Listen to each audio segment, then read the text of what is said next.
En Cuba, hoy hay provincias donde falta más del 80% de los medicamentos básicos.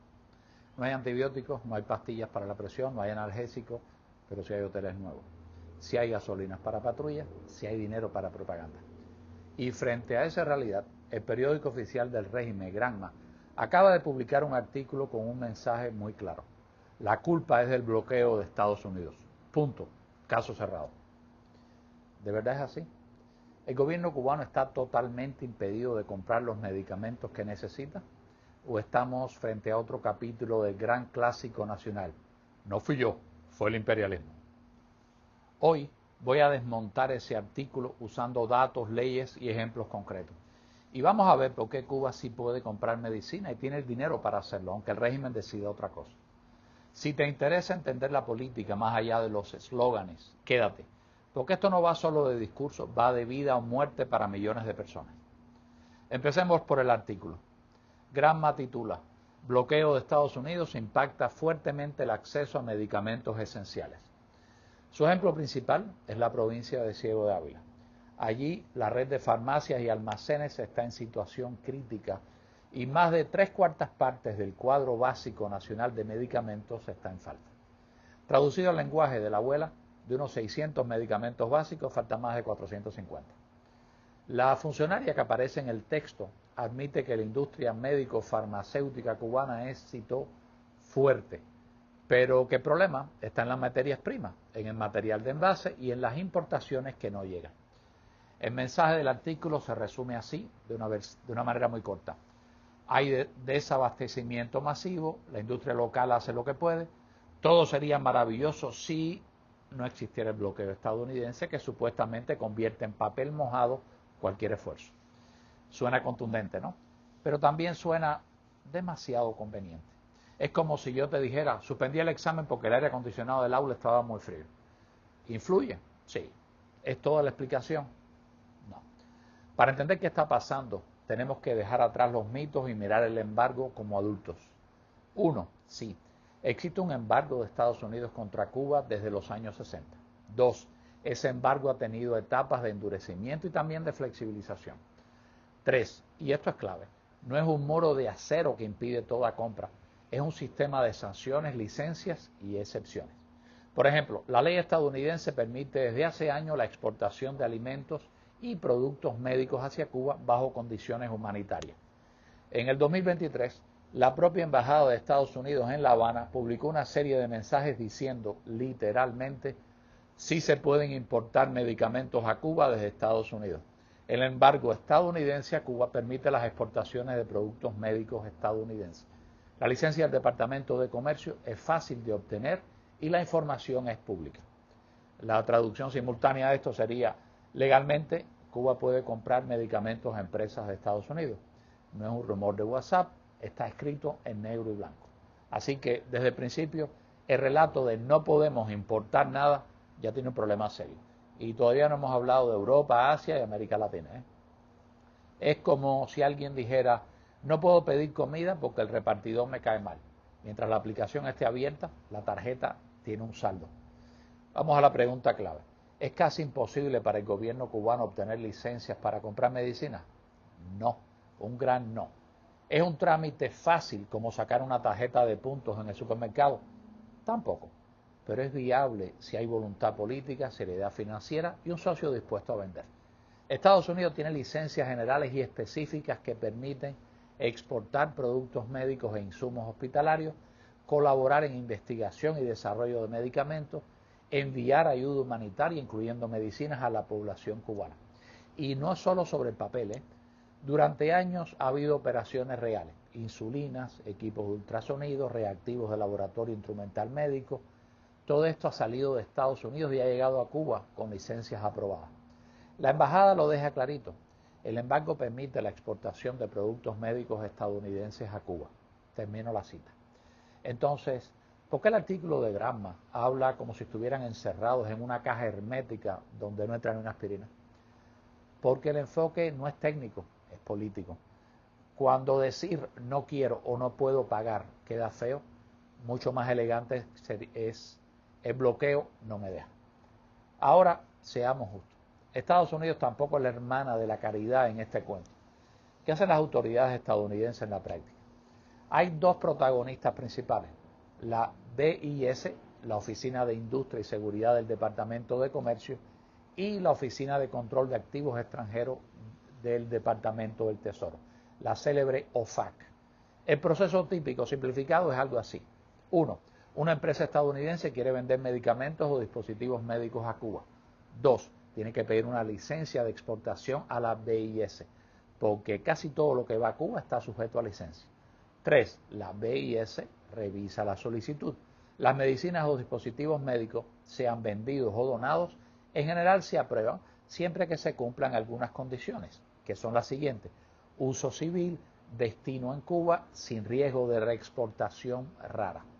4. Una vez que la BIS autoriza, la OFAC aplica una licencia general que permite las transacciones financieras normales asociadas a esta operación.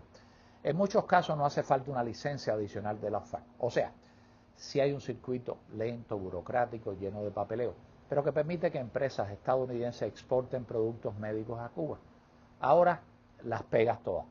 No se puede exportar si existe una probabilidad razonable de que el producto se use para tortura, para reexportarlo a terceros países o para expandir capacidades sensibles de la biotecnología cubana.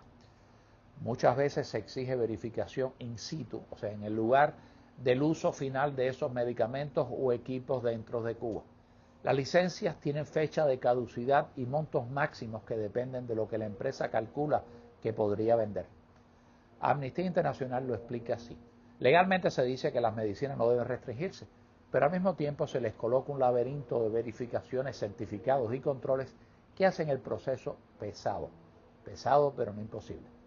Desde la óptica de una empresa, eso se traduce en más abogados, más tiempo, pagas por adelantado porque Cuba no tiene acceso normal a crédito y el riesgo reputacional de hacer negocios con un país sancionado. La conclusión honesta: sí, el sistema de sanciones de Estados Unidos golpea al sistema de salud cubano, encarece las compras, espanta a proveedores y complica operaciones. Pero también abre agujeros legales, licencias y vías específicas para medicinas y productos humanitarios. No estamos ante un bloqueo médico absoluto, sino ante un campo minado jurídico que se puede cruzar si tienes voluntad, dinero y paciencia. Y ahí viene una pregunta incómoda. Si el gobierno cubano sabe cruzar ese campo minado para traer, por ejemplo, combustible a través de MIPYMES y proxies, ¿por qué no usa la misma creatividad para llenar farmacias de antibióticos? Ahora miremos al otro lado de la mesa, La Habana. Para que cualquier medicamento se venda legalmente en Cuba, no basta con que exista un proveedor en México o en la India. No basta con tener un contenedor listo en el puerto. Hace falta que SECMED, el Centro para el Control Estatal de Medicamentos, emite una autorización de importación con carácter comercial. Esa autorización es un requisito indispensable para importar y exportar medicamentos y para que se distribuyan en farmacias y hospitales. Además, el Ministerio de Salud Pública tiene que habilitar los establecimientos, controlar quién puede vender qué y garantizar que los productos cumplan normas sanitarias. Conclusión: aunque mañana aparezca una MIPYME que quiera traer 10 contenedores de antibióticos a buen precio, si el Estado no autoriza esa importación, esos antibióticos no llegan a la farmacia del barrio ni al hospital. La llave final del candado no está en Washington, está en La Habana. Es como tener la receta, tener el dinero, tener la farmacia abierta y que el farmacéutico te diga: no te puedo vender porque el jefe no ha firmado el papel. Y aquí aparece un personaje nuevo, las MIPYMES. En medio de un embargo petrolero declarado contra el régimen, el gobierno cubano ha autorizado a empresas privadas a importar combustible incluso de Estados Unidos, usando licencias y excepciones como apoyo al pueblo cubano. ¿Cómo funciona este truco? Las MIPYMES física.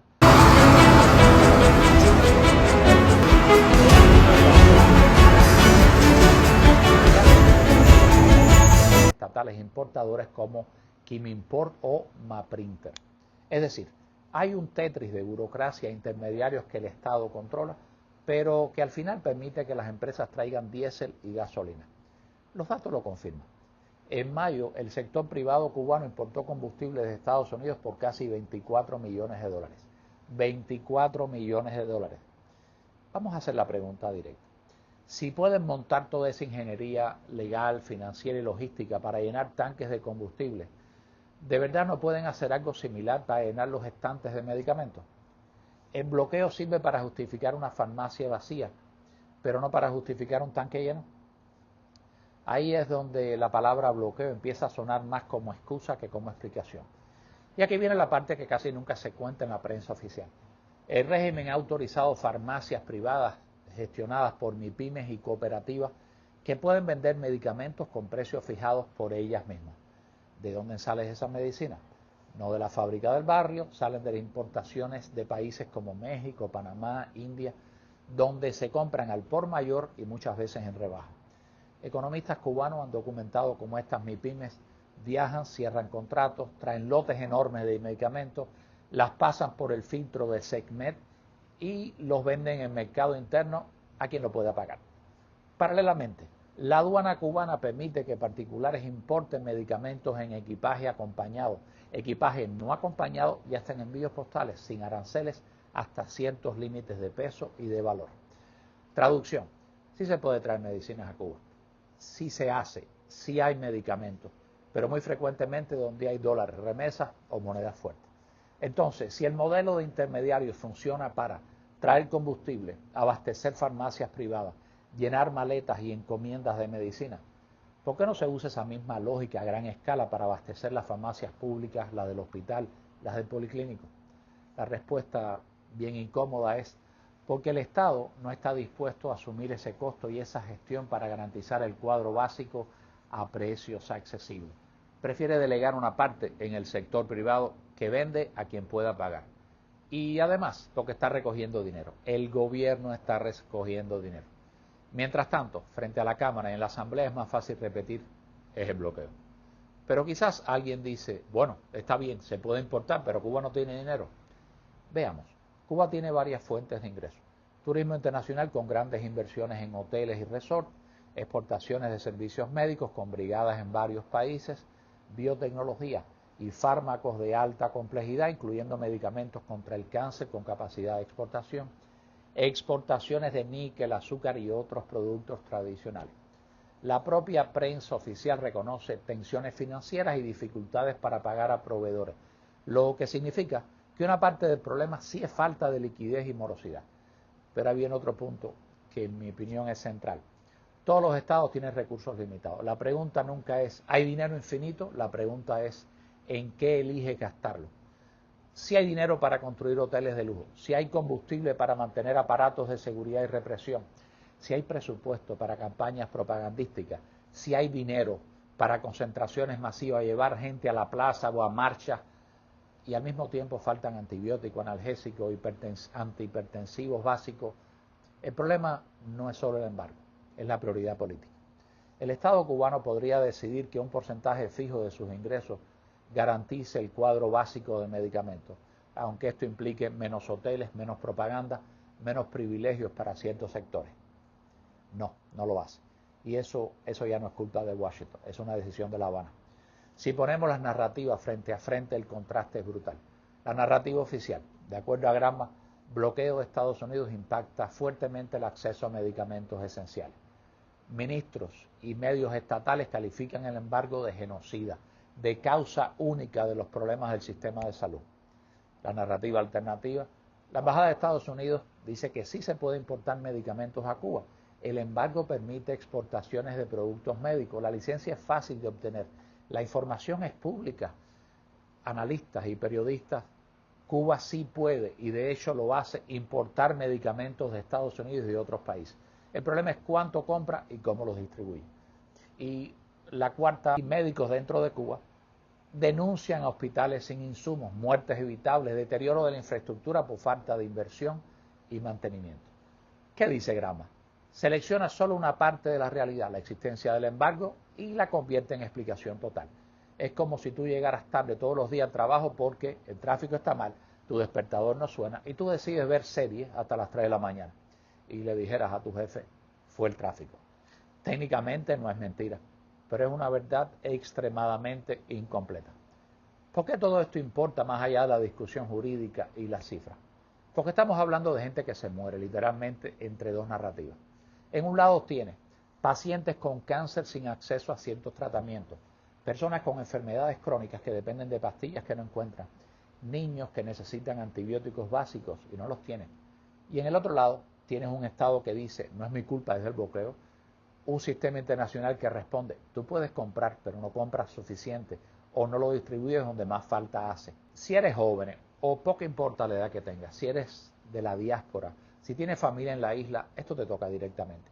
Cada vez que alguien se refugia detrás de la palabra bloqueo para no hablar de prioridades internas, está justificando que tu abuela no tenga pastillas para la presión, que tu primo no encuentra antibióticos, que tu amigo tenga que recurrir al mercado negro para comprar esas gotas que necesita para los ojos. Y esto no es un tema de izquierda o derecha, es un tema de responsabilidad básica de cualquier gobierno. ¿Y qué puede pasar a partir de ahora? Primer escenario, el régimen sigue utilizando el bloqueo como explicación total, mientras aumenta el número de MIPYMES y farmacias privadas. Habrá más medicamentos, pero para quien pueda pagarlo, y el sistema público continuará en crisis. Segundo escenario, se profundiza el uso de proxies y licencias, tanto para combustible como para medicinas, pero sin transparencia, sin auditoría y sin rendición de cuentas. Más negocios para unos pocos, poca garantía de acceso universal. Tercer escenario, el más optimista.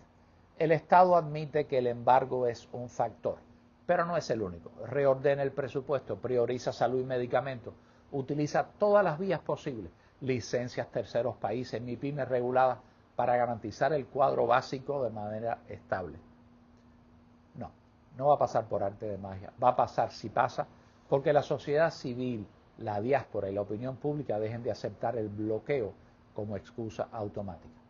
En resumen, el embargo existe, sí complica, sí encarece, sí boicotea operaciones, pero Cuba no está físicamente impedida de comprar medicamentos.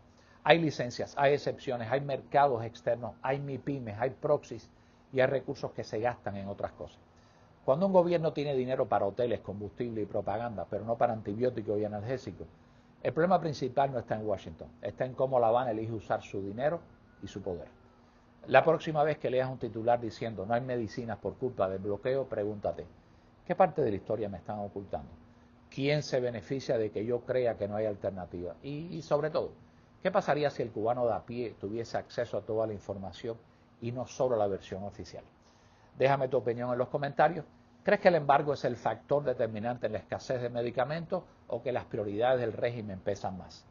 Y si este video te ayudó a ver el tema desde otro ángulo, compártelo con alguien que todavía piensa que Cuba no puede comprar medicinas, cuando en realidad la pregunta no es si puede, sino si quiere. Gracias. Soy Marquito Curioso. Nos vemos en el próximo episodio.